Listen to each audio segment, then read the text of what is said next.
오늘 이 찬양은 오늘 또 말씀하고도 연관이 있습니다. 하나님의 부르심을 감사하고 찬양하자, 그런 오늘 주제입니다. 제목도 그렇죠. 하나님의 부르심에 대한 감사입니다. 우리가 믿는 하나님은 영원히 살아계신 하나님이십니다. 그리고 또 말씀하시는 하나님이시죠. 우리가 창세기를 시작하면 하나님께서 말씀으로 온 세상을 창조하셨습니다. 그리고 예수님께서는 말씀이 육신이 되어 이 땅에 오셨다고 이렇게 성경은 전하고 있지 않습니까? 성경에는 우리를 부르시는 그 하나님의 음성, 하나님의 말씀으로 가득 차 있습니다. 그리고 또 하나님께서 쓰시는 사람들은 하나님께서 그들을 부르셔서 하나님의 뜻하시는 바를 행하도록 하시고, 그래서 하나님의 구속사가 진행이 되는 것을 우리가 성경을 통해서 알 수가 있습니다. 하나님께서 아브라함을 부르실 때 너는 아비 친척집을 떠나서 내가 네게 지시하는 땅으로 가라, 그렇게 말씀하시면서 너는 복이 되라, 이렇게 하나님께서 그를 불러주셨습니다. 하나님께서 모세를 부르실 때도 모세가 타지 않은 뜰기나무 아래에서 하나님의 음성을 듣지 않습니까? 하나님께서 너는 지금 고난받고 있는 애굽의 노예가 된 이스라엘 백성들을 해방시키라고 말씀하셨습니다. 그리고 하나님께서는 나는 스스로 있는 자라, 이렇게 그에게 하나님을 소개하고 있는 것을 우리가 성경에서 볼 수가 있습니다. 하나님께서 이사야를 부르셔서 그 어지러운 시대에 하나님께서 그로 말씀의 사람이 되게 하셨는데, 이사야는 하나님 부르심 앞에서 나는 입술이 부정한 자라, 이렇게 고백하는 것을 볼 수가 있습니다. 하나님께서 또 다메섹 도상에서 사울을 부릅니다. 나중에 이제 사도 바울이 됐죠. 그래서 나는 네가 핍박하는 예수라, 예수님께서 그렇게 말씀하시면서 너는 이방의 사도가 되라, 이렇게 그를 부르시고 그에게 사명을 주시는 것을 우리가 성경에서 볼 수가 있습니다. 이렇게 하나님께서 주신 사명을 감당하는 사람들은 칠흑 같은 어둠의 역사 속에서 또 하나님께서 그를 빛된 사명을 감당하게 하시는 것을 볼 수가 있습니다. 그리고 오늘도 하나님께서 우리를 불러주셨기 때문에 오늘 이 자리에서 하나님 앞에 예배를 드릴 수가 있는 것입니다. 하나님께서는 우리의 삶의 중요한 그 시기에 우리를 부르십니다. 그리고 말씀을 하시고, 그리고 우리가 바른 길을 가도록 하나님께서 원하시는, 하나님께 택하시는 그 길을 가도록 인도하여 주시는 것입니다. 물론 하나님께서 성경을 통해서 우리에게 말씀하시고 깨닫게 하십니다. 하나님은 항상 우리의 영의 길을 열어서 우리에게 말씀하여 주시는 것이죠. 하나님께서 계획하신 바, 하나님께서 행하시고자 하는 것을 또 할 때는 그것을 하나님께서 우리에게 말씀을 통해서 우리에게 지시하시는 것이죠. 특히 우리가 성령 충만으로 말미암아서 우리가 하나님의 말씀을 영으로 듣도록 하시는 것입니다. 그리고 그 길을 확신을 가지고 믿음을 가지고 나아가도록 도와주시는 것입니다.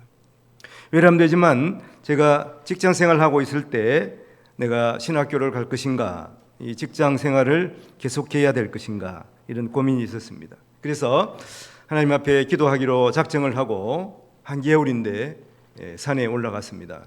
물론 이제 기도원에 올라갔었는데 그 기도원에는 아무런 난방시설이 되어 있지 않았습니다.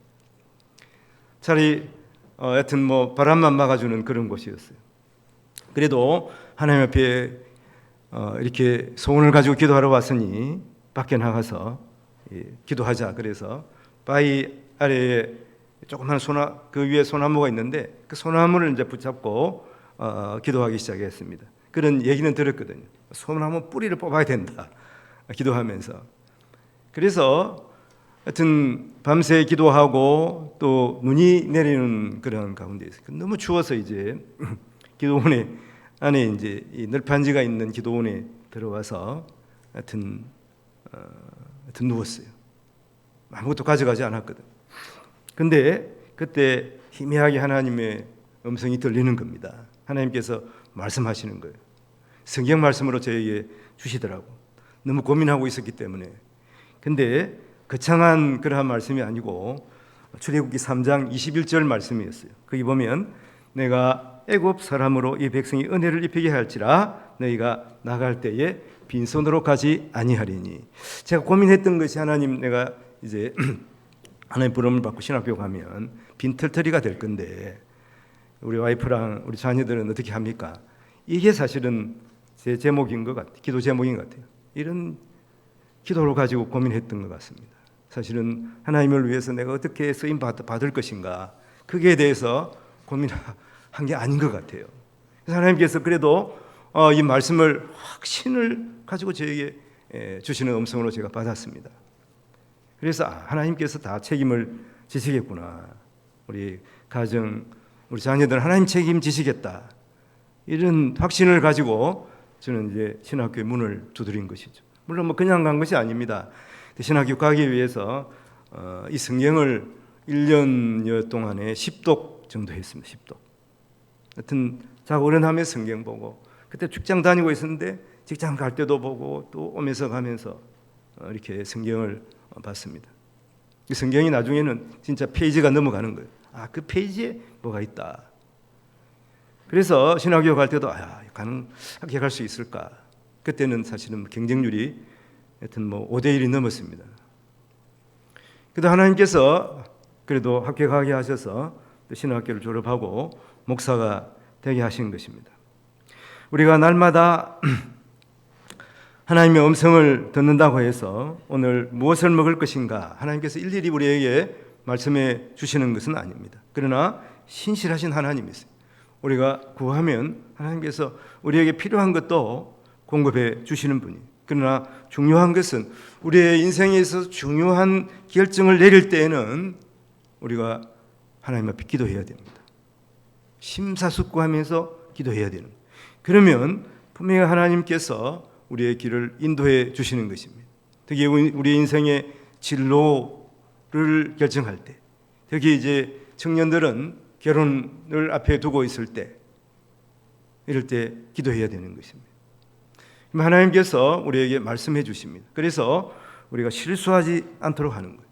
그리고 중요한 것은 특히 영적인 문제를 가지고 기도할 때, 고민하고 있을 때는 우리가 더 깊이 기도하고 더 간절한 마음으로 하나님과 통하는 기도를 하나님 앞에 올려드리라는 것이죠. 조지 뮬러는 교아들을 가르치고 돌보는 일에 관심이 있었어요.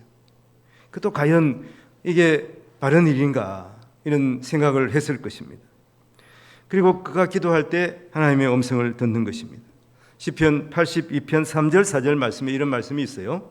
가난한 자와 고아를 위하여 판단하며 곤란한 자와 빈궁한 자에게 공의를 베풀지며 가난한 자와 궁핍한 자를 구원하여 악인들의 손에서 건질지니라. 여기서 계속 가난한 자, 고아, 궁핍한 자 이 말이 나오는 거예요. 어느덧 이 말씀 속에서 사람들은 그런 말씀인가 보다 이렇게 생각하지만 조지 뮬러가 기도하고 받을 때는 이 말씀이 그에게 모처럼 확 가슴에 박힌 말씀이 된 것이죠. 그래서 그는 본래는 이제 독일 사람이에요.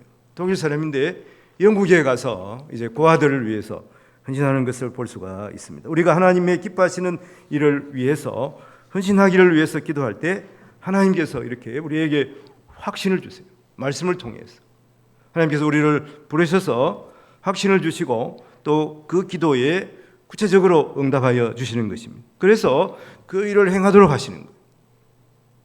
그리고 그 일을 행할 수 있는 능력을 하나님께서 우리에게 주시는 것입니다. 기도는 우리가 하나님의 음성을 듣고 말씀에 순종하기 위해서는 하나님의 뜻이 무엇인가, 또 하나님께서 우리에게 원하시는 것이 무엇인가, 그것을 확신하는, 이것이 바로 기도인 것입니다. 하나님의 사람은 그 음성을 듣고 하나님께서 말씀하신 대로 순종하며 살아가게 되는 것입니다. 오늘 이 말씀, 오늘 본문 말씀은 하나님께서 어린 사무엘을 부르시는 말씀이에요. 그가 어떻게 하나님의 음성을 듣고 또 하나님의 사람으로 거듭나게 되는지를 우리가 성경을 통해서 다시 살펴보고 또 우리도 하나님의 음성을 듣고 또 하나님께서 원하시는, 하나님께서 기뻐하시는 그러한 사역을, 그러한 사명을 감당할 수 있기를 바랍니다. 하나님께서는 언제 우리를 부르실까요? 하나님께서 우리를 부르실 때는 대부분 이 세상이 어려울 때입니다. 이 세상이 어두울 때에 하나님께서 우리를 불러셔서 세상을 밝히는 사명을 감당히 하시는 것이죠. 오늘 1절 말씀에 보면 아이 사무엘이 엘리 앞에서 여호와를 섬길 때에는 여호와의 말씀이 희위하여 이상이 흔히 보이지 않았더라 이렇게 당시에 하나님의 말씀이 희귀하고 이상이 보이지 않았다 이렇게 성경은 기록하고 있습니다.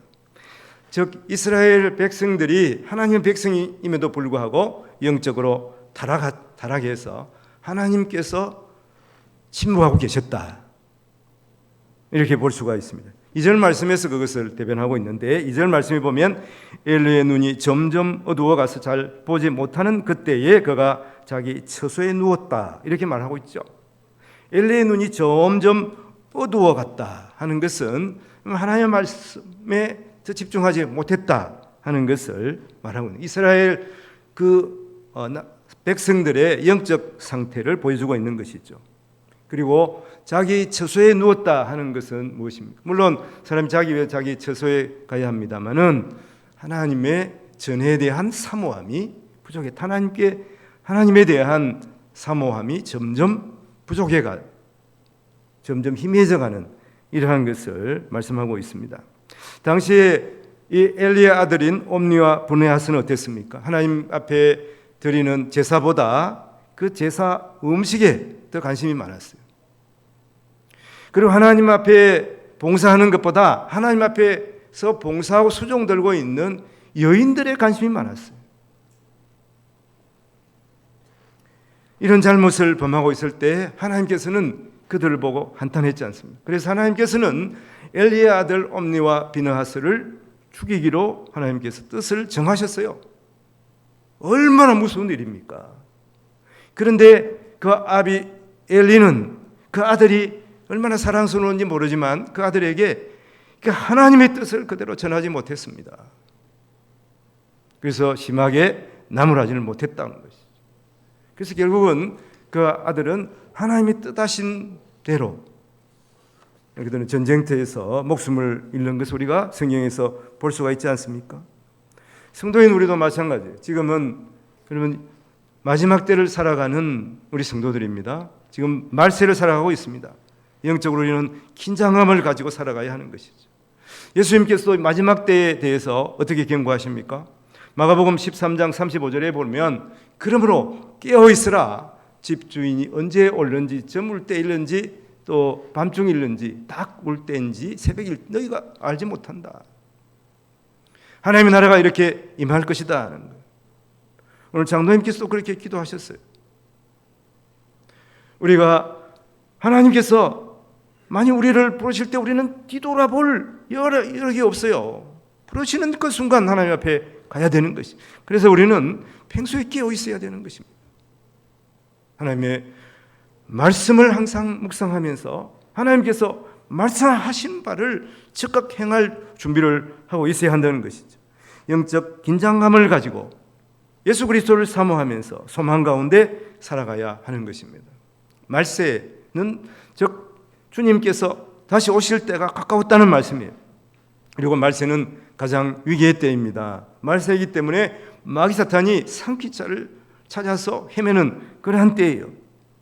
그러므로 우리는 더욱 긴장감을 가지고 항상 하나님의 음성을 듣고 하나님의 말씀에 따를 준비를 하고 살아가야 하는 것입니다. 사실은 어둠이 지쳐갈수록 새벽은 더욱 점점 가까워 오고 있는 것이죠. 세상이 점점 어두워갈수록 주님 오실 때가 더 가까웠다고 하는 것입니다. 제가 한때 조한 목사님께서 요셉의 삶을 일기로 다시 시작하는 힘이라는 제목의 책을 출간했습니다. 목사님 한때는 대단했습니다만은 이름을 거론하기는 좀 그렇습니다. 이 목사님이 이 책에서 이런 예를 듭니다. 어떤 사람이 물에 빠져서 허우적대고 있는데 사람들이 안타까워하고 있었어요. 그래서 그때 서성대는 그 사람이 물에 빠져 있는 그 사람에게 구하러 가기가 힘들었던 것 같아요. 그래서 야, 물밑을 바라봐라. 물밑을 바라봐. 뭐 호적되고 있는데 물 바라보기 힘들지만 그래도 스승이 말하니까 바닥을 이렇게 물밑을 바라보니까 바닥이 보이는 거예요. 그러면 바닥까지 내려갔다가 힘껏 차고 올라오라 이렇게 말하는 거예요. 물에 빠졌는데 살려고 막 부둥부둥 대면 이렇게 어떤 사람은 그럼 서면은 서는데 서지를 못해가지고 물에 빠져 죽는 경우도 있다는 거예요. 그래서 하여튼 바닥을 바라볼 수 있는 여유가 좀 있어야 됩니다. 바닥을 바라보니까 그 바닥이 바로 밑에 보이는 거예요. 그래서 바닥을 차고 하여튼 나오라는 것이죠. 그래서 이 사람이 정신이 탁 들어가지고 바닥에 내려갔다가 바닥을 팍 차고 올라와서 덤벌 한 개 잡아 살았다고 하는 것입니다. 사실 이걸 뭐 우리가 실험을 해보지 않아서 글을 여러 개 있는지 모르겠습니다만은 원리는 그래요. 원리는 바닥을 차야 더 높이 올라갈 수가 있지 않습니까? 여러분 공이 있는데 공을 한번 보세요. 바닥에다가 내리치는 그 힘에 따라서 더 많이 튀어 올라오잖아요. 바닥까지 내려가서 힘차게 그 바닥을 차고 올라와야 하는 것이죠. 그 예를 요셉의 일기를 가지고 이 제목을 정했다고 그러지 않습니까? 다시 시작하는 힘. 요셉 보세요. 요셉은 그 형들이 어디에 빠뜨렸습니까? 물 없는 웅덩이 바닥에 빠뜨린 거예요. 그는 또 애굽에 가가지고 노예가 됐습니다. 그리고 또 왕의 감옥, 언제 죽을지 모르는 왕의 감옥에 갇혔죠. 즉 요셉은 바닥까지 떨어졌어요. 그럼 하나님께서 그를 이렇게 세우셨습니다. 그가 도약해서 애굽의 총리가 된 것입니다. 그러므로 여러분 주위를 한번 돌아보십시오. 주위에 어둡습니까? 빈자리가 많습니까? 가정에 어려움이 있습니까? 이때가 기회예요. 이때가 촛불을 밝힐 수 있는 기회가 되는 것입니다. 애굽에서 하나님의 백성들이 신음하고 있을 때 하나님께서는 광야에서 장인의 그런 양을 치고 있는 그 목동인 모세를 불러서 하나님께서 이스라엘을 구원하게 하시는 거예요. 오늘 본문에서 보면 말씀이 얘기할 때 하나님께서는 어리디 어린 사무엘을 쓰시기로 작정하신 것이죠. 그래서 그를 불러주시는 것입니다. 세상이 어려울 때, 힘들 때 하나님의 음성은 더 크게 우리에게 울리는 것입니다. 들리는 것이에요. 그래서 고난이 하나님의 확성기다. 이런 어떤 제목으로 책을 낸 분도 계시는 거죠. 그리고 두 번째는 우리가 사역을 감당하고 있을 때 하나님께서 우리를 부르십니다. 오늘 3절, 4절 말씀 보십시오. 하나님의 등불은 아직 꺼지지 아니하였으며 사무엘은 하나님의 회에 있는 여호와의 전 안에 누웠더니 여호와께서 사무엘을 부르시는지라 그가 대답하되 내가 여기 있나이다 하고, 오늘 말씀에서 하나님의 전의 등불은 아직 꺼지지 않았습니다. 즉 말씀이 희귀한 그런 상황에서도 하나님의 전에 불은 켜져 있었다고 하는 것이죠. 이것은 하나님의 백성들이 타락했지만 잘못하고 있지만 아직까지 소망이 있다고 하는 거예요. 그 소망은 하나님 때문입니다. 그리고 하나님의 뜻대로 행하는 하나님의 성전에 불을 밝히는 그 사람이 있기 때문이에요. 그래서 소망이 있는 것입니다. 그 사람이 누구입니까? 그 사람은 당시의 대제사장인 엘리도 아닙니다. 엘리는 자기 처소에 누워 있었습니다. 그리고 그 아들인 옴니와 비느하스도 아닙니다. 그들은 제사 음식에 더 혈안이 되어 있었습니다. 그들은 하나님의 전에 불을 밝히는 일에는 별로 관심이 없었습니다. 그러나 어린 사무엘은 하나님의 전에 머물면서 하나님의 전에 불을 밝히고 있습니다. 그는 세마포 옷을 입고서 하나님의 전에서 자기의 사명을 감당하고 있습니다. 그러니까 이때의 소망은 하나님께서 쓰시는 그 한 사람 사무엘에게 있는 거예요. 사무엘이 크든 작든, 사무엘이 이미 장성했든 아니든 간에 하나님께서는 그 사무엘을 보셨어요. 그리고 그 백성을 구원하기로 하나님께서 작정하신 것입니다. 사실은 하나님의 전에는 항상 등불이 켜져 있어야 합니다. 이 일을 하나님께서는 어린 사무엘을 통해서 하시는 것이죠. 사람들이 생각할 때는 엘리가 해야 되고, 사람들이 생각할 때는 그 엘리의 아들들, 이미 제사장이 된 옴니와 비느하스가 해야 할 것으로 생각합니다마는 하나님께서는 그 일을 어린 사무엘이 맡기는 것입니다. 여러분, 어려서 그 일을 맡은 사무엘은 어려서 힘이 들었을 거예요. 지금 그 나이가 아직 초등학생 정도 됐는지도 모르겠습니다. 사실 3살 때 그 부모들이 그 사무엘을 성전에 맡기고 갔거든요. 얼마나 어리겠습니까? 우리가 오늘 핑계 대서는 안 돼요. 내가 어리다, 내가 나이가 많다, 내가 아프다, 내가 힘들다 핑계 대서는 하나님께서 부르시면 그것이 영광이에요. 하나님께서 부르신 그때에 우리는 응답하고 나오면 되는 것이죠. 하나님께서 우리가 돈이 많다고 해서 부르신 거 아니에요. 우리가 지혜가 많다고 우리를 부르시는 거 아니에요. 하나님께서 그냥 우리를 부르십니다. 하나님의 부르심에 응답하면 되는 것이죠. 사무엘은 자기 사역을 감당하고 있을 때 하나님께서 그를 부르신 것을 우리가 볼 수가 있습니다. 그가 힘이 들었지만 하나님의 전에 성전의 불을 밝히는 일은 너무나도 영광스러운 일이에요. 하나님께서 그에게 복을 주시기 위함입니다. 결국 이 일을 그가 계속했어요. 하루, 이틀, 열흘, 한 달, 1년이 10년 이렇게 해서 그는 하나님께서 맡기신 일을 꾸준하게 감당했습니다. 그래서 세상 사람들도 엘리의 아들 옴니와 비느하스보다 이제 엘리의 뒤를 이어서 성전의 일을 할 사람을 사무엘로 인정을 하게 된 것입니다. 오늘 본문에서 보면 엘리가 사무엘이 그 앞에 갔을 때 아들아 하고 부르는 걸 볼 수가 있어요. 엘리조차도 자기 아들보다 어린 사무엘을 더 신뢰한 것을 우리가 볼 수가 있습니다. 하나님께서 그를 혼란한 그 시대에 이스라엘을 구원할 자로 부르셨습니다. 이렇듯이 하나님을 위해서 우리가 애쓰고 수고할 때 하나님께서는 그 모든 상황들을 일일이 보고 계시고 하나님께서 그 일을 통해서 하나님께서 영광을 받으시고 또 그 사람을 통해서 소망을 품게 하시는 것입니다. 사람들이 소망을 품고 그 일을 행하도록 하시는 거예요. 가만히 생각해 보면 하나님께서는 우리가 먼저 사회성을 갖추도록 하시는 것입니다. 이 말이 좀 어렵습니까?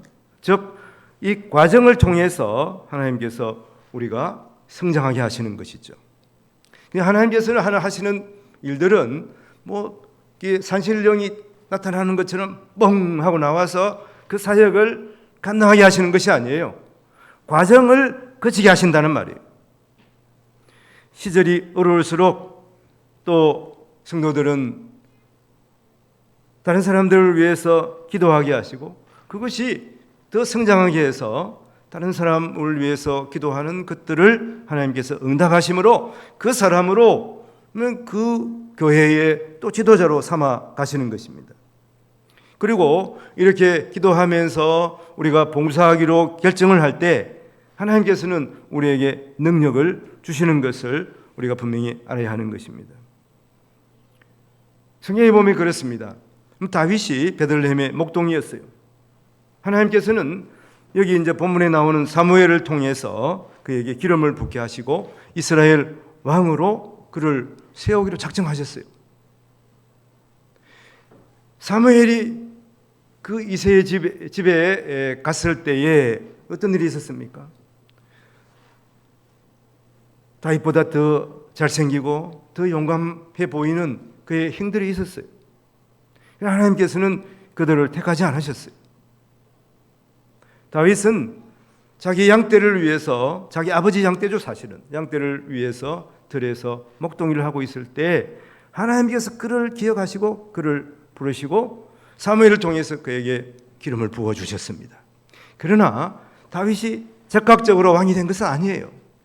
그 이후에 10수년의 세월이 흘렀습니다. 그가 여러 가지 고초를 겪고 어려움을 당하고 이런 과정을 거치게 하셔서 하나님께서 다윗이 왕이 되게 한 것을 우리가 볼 수가 있습니다. 예수님께서 이 세상에 오실 때에도 그때 베들레헴의 목동들이 들에서 양을 치고 있을 때 하나님께서 천사들을 통해서 그들을 먼저 불러서 예수 그리스도께 경배하게 하신 것이. 그 한밤중에 누가 깨워서 양떼를 지킨 사람이 어디 있겠습니까? 자기 일을 하는 사람이 어디 있겠어요? 다 집에서 자고 있죠. 그러나 그 목동들은 자기의 사명인 양떼를 지키는 사명, 한밤중인데도 이제 잠을 자지 아니하고 양떼를 지키고 사명을 감당하고 있었던 것을 우리가 볼 수가 있습니다. 예수님께서도 그랬습니다. 예수님께서도 공생애 하시기 전에 그 가족들과 함께 예수님이 나사렛에서 30년 동안 사신 것을 볼 수가 있어요. 예수님께서는 3년 동안 공생애를 통해서 그 사역을 감당하신 것을 우리가 볼 수가 있습니다. 우리도 그렇습니다. 늘 반복되는 것 같은 일상, 이 예배를 통해서 우리는 조금씩 성장하게 되는 것이고, 그리고 주님 앞에 더 가까이 가게 되는 것입니다. 그리고 위기가 곧 기회라고 하는 이 말씀을 통해서 우리는 이 코로나를 통해서 더욱더 우리가 더욱 믿음이 성장하는 계기가 된 것을 우리가 알아야 되는 것이죠. 위기는 기회입니다. 그러므로 말미암아 이러한 때에 더욱 하나님 앞에 기도하고 또 하나님 앞에 더욱 가까이 가는 그러한 시간들이 되어야 하는 것입니다. 과정이 중요한 것이죠. 그럼 우리가 말로만 초대교회 성도들을 흠모하거나 성경 속에 갇힌 성도가 되는 것이 아니라 일상의 삶을 통해서 하나님의 섭리를 깨닫고 또 하나님께서 우리와 함께 하심을 또 우리가 믿고 감사하면서 하나님의 사람으로서 이런 일들을 감당해 나가야 하는 것입니다. 하나님께서는 우리의 사역을 통해서 우리의 일상의 삶을 통해서 또 부르시고 또 우리에게 말씀하여 주시고 하나님께서 맡기신 일들을 감당하게 하시는 것입니다. 하나님께서 이렇게 우리를 부르실 때 우리는 종이 듣겠나이다 말씀하옵소서 하고 하나님의 그러한 부르심에 응답해야 하는 것이죠. 오늘 말씀 10절에 보면 여호와께서 임하여 서서 전과 같이 사무엘아 사무엘아 부르시는지라 사무엘이 이르되 말씀하옵소서 주의 종이 듣겠나이다 하니 이렇게 되어 있습니다. 하나님께서 앞에서 3번이나 사무엘을 부르셨어요. 그러나 아직까지 사무엘은 하나님을 알지 못했다고 성경은 기록하고 있습니다. 아직 어렸다는 것이죠. 그리고 하나님의 음성을 들은 적이 없어요. 그는 그 자기가 모시고 있던 엘리 제사장이 부른 줄 알았습니다. 그리고 3번이나 부르셨습니까? 나는 안 불렀어. 그러면 엘리가 영적으로 부족하지만 그 3번째 상황에서는 하나님께서 이 사무엘을 부르신 것을 알았습니다. 그래서 사무엘에게 말합니다. 아들아, 이제 사무엘아 사무엘아 부르면 종이 여기 있습니다. 말씀하옵소서 하고 대답하라고 하는 거죠. 무력하고 부족한 그런 대제사장이지만 이 3번이나 반복하는 이 어린 사무엘의 그러한 요청에 그는 하나님께서 그를 부르시는 것을 깨달았습니다. 성도의 이러한 부르심은 때로는 하나님께서 반복적으로 우리에게 요청하시는 경우가 있습니다. 그러므로 우리는 하나님의 뜻을 잘 구별해야 하는 것이죠. 하나님께서 우리를 부르실 때 더욱 우리는 무릎을 꿇어야 하는 것이죠. 그리고 하나님 앞에 분명하게 종이 듣겠나이다 말씀하옵소서 겸손하게 엎드려야 하는 것이죠. 하나님의 음성은 때로는 희미하게 우리에게 들려올 수가 있기 때문에 그렇습니다. 그래서 우리는 더 깊이 하나님의 말씀에 순종하기로 결단을 하고 하나님의 음성에 귀를 기울여야 하는 것이죠. 엘리야가 이세벨을 피해서 도망하다가 하나님의 삶 호렙에 지쳐 쓰러졌습니다. 그때 하나님께서 그를 부르시는 것이죠. 그 말씀 열왕기상 19장 말씀에 보면 엄청난 지진이 지나갑니다. 그 지진 가운데도 하나님의 음성은 들리지 않아요. 지진 후에 또 바람이 불고 바람 후에 또 불이 지나갑니다. 불 가운데도 하나님 계시지 않는 거예요. 그러나 불이 지나간 바람이 지나간 그 연후에 세미한 것이 있는데 그것이 하나님의 음성이었습니다. 그래서 우리는 간절한 마음으로 하나님의 음성 듣기를, 하나님의 말씀 듣기를 사모해야 하는 것이죠. 사실은 이것이 큐티입니다. 그래서 우리 성도들이 함께 보는 하나님의 말씀을 가지고 우리가 때로는 눈을 감고 세미하게 우리에게 들려오시는 하나님의 음성을 들을 수가 있어야 하는 것이죠. 오늘 큐티 본문에 보면 이스라엘 백성들은 왕을 요구합니다. 눈에 보이는 왕을 신뢰하는 거예요.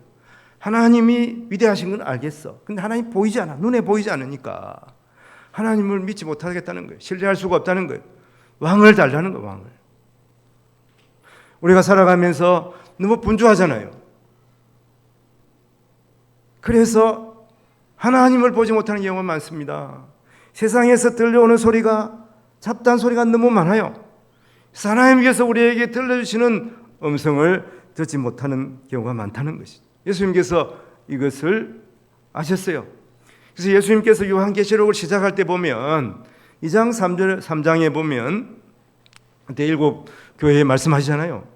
그때 항상 마지막에 말씀하시는 그 말씀이 뭐냐 하면 들을 귀 있는 자는 들을지어다 하는, 우리가 하나님의 말씀을 사모하면서 귀를 기울여야 하는 것이죠. 혼돈의 시대, 이 세상의 마지막 때에 예수님께서는 들을 귀 있는 자, 들을 그러한 마음을 가지고 하나님 앞에 엎드리라고 말씀하는 것입니다. 그리고 말씀하십니다. 너희들은 세상의 영화를 누리라, 이렇게 말씀하시지 않습니다. 세상에서 놀고 즐기라, 이렇게 말씀하시지 않아요. 노아의 때 장로님 말씀하셨잖아요. 노아의 때에 그들은 어땠습니까? 노아가 이제 하나님께서 비가 내려서 홍수가 내려서 세상이 멸망할 것이다 이야기를 했지만 그들은 듣지 않았어요. 시집가고 장가가는 거, 그것이 더 큰 줄. 오늘날도 보면 그래요. 대사, 뭐 누가 장가간다 그러면 야, 대사를 치르는구나 그러잖아요. 하나님 앞에 예배하는 거 우리가 대사라고 그럽니까? 일상처럼 한 주일에 한 번 제사 드리니 하나님 앞에 예배하니까 여러분 이것을 얼마나 소홀하게 여긴지 모릅니다. 또 우리가 아는 롯의 시대는 어땠습니까? 롯이 천사들이 그에게 와서 이제 소돔과 고모라는 불과 유황으로 멸망하게 된, 피해라고 하는, 피해라고 구체적인 지시까지 내렸습니다. 그래서 여러분 롯은 얼마나 그걸 심각하게 받아들였어요. 그래서 자기의 사위 될 사람들에게 이야기를 합니다. 야, 이제 하나님께서 이 소돔과 고모라를 보시고 멸망하기로 작정하시고 불과 유황으로 이제 내려서 이 성을 파괴한다고 합니다. 우리가 피해야 된다. 소리쳤지만 듣지 않았어요. 농으로 여겼다. 성경은 그렇게 기록하고 있지 않습니까? 여러분 하나님의 말씀은 반드시 이루어지는 거예요. 하나님께서 우리에게 축복하기로 하신, 복 주기로 하신 그 말씀들은 하나님의 약속의 말씀이에요. 반드시 이루어지는 것이죠. 하나님의 말씀을 하나님의 말씀대로 믿고 행할 때 하나님께서 우리에게 복과 은혜를 부어주시는 것입니다. 하나님께서 우리에게 말씀하시는 그 음성은 구원의 소리, 복음의 소리인 것입니다. 그리고 우리로 통해서 세상에 말씀하라고 하는 거예요. 이건 사명의 소리인 것입니다. 그래서 하나님께서 우리를 부르시는 거예요. 사무엘아 사무엘아 부르시는 것처럼 우리의 이름을 불러주시면서 인격적으로 하나님께서 우리를 찾아오시는 것입니다. 우리는 주의 부르심을 받고 주여 내가 있나이다, 주여 나를 사용하여 주옵소서. 우리는 회심을 다짐하면서 결단을 하는 우리 성도들이 되시기를 바랍니다. 오늘 말씀을 정리해 보도록 하겠습니다. 사무엘 아직 어린 나이였지만 말씀이 희귀한 그때에 하나님께서 말씀하여 주시는 것입니다. 그리고 이제 하나님께서는 작정하시고 사무엘을 통해서 새 역사를 열어가시기로 하신 것이죠. 하나님께서는 먼저 말씀이 희귀할 때에 그를 불러주십니다. 그리고 사무엘이 그 사역을 감당할 때 성전의 불이 꺼지지 않기 위해서 얼마나 애를 쓰고 있을 그때에 하나님께서 그를 불러주십니다. 그러므로 성도인 우리도 하나님의 음성 듣기를 사모하면서 기도해야 되는 것이죠. 사명을 주시는 하나님, 구원의 복음을 전하라고 하시는 하나님의 음성의 귀를 기울여야 하는 것이죠. 그리고 하나님께서는 반드시 말씀하십니다.